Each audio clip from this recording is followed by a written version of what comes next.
From the 1011 Now streaming studio, this is 1011's Morning Pulse. Sponsored by Murray Roofing. Good morning. This is Craig Allison with your Morning Pulse for Wednesday, December 4th. Our first story that we have for you this morning is on the national side. It's one you've been hearing about. The E. coli outbreak linked to the slivered onions from McDonald's Quarter Pounders is over. It's according to the CDC and FDA. The recalled onions are no longer being served at McDonald's, and the CDC says there have been 104 illnesses, including one death. Those cases were spread across 14 states. 13 of those were in Nebraska, and 2 lawsuits have been filed.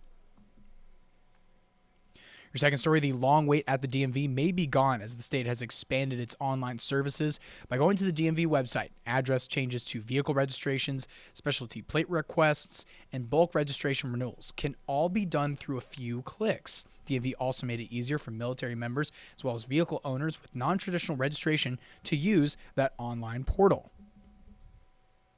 Your next story, Hastings Police Department says you can now text their department and 911 center in the event of something that doesn't need an emergency response. For example, an animal on the loose or a street light being out.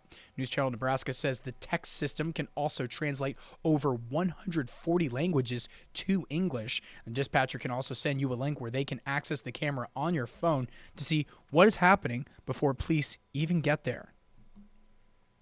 Now, to your next story in our crime tracker, 24-year-old Draven Haynes of Cozad pled no contest and was convicted of child abuse resulting in death. Court records show police were called to a Cozad home where they found a baby who suffered from a brain bleed, broken ribs, and burn marks. The baby died at Omaha Hospital 3 weeks later.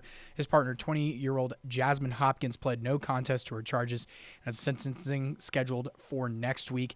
Haynes will be sentenced on February 24th and could get up to 50 years in prison. Wrapping things up with your final story, if you haven't already heard, the man who gave the world Lil Red has died at the age of 86, and the community is mourning his passing. Lee Bowen, along with his wife, have run an inflatable business in Omaha since the 90s, and over the years, they made a lot of people smile. Their business, called Signs and Shapes, has clients in 80 countries, including Disney and the Macy's Thanksgiving Parade.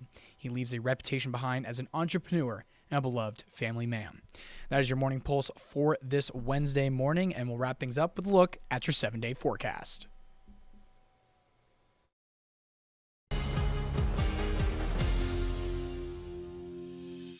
You've been listening to 1011's Morning Pulse. Watch, listen, stream on the 1011 Now app, on YouTube, or wherever you get your podcasts. Sponsored by Murray Roofing.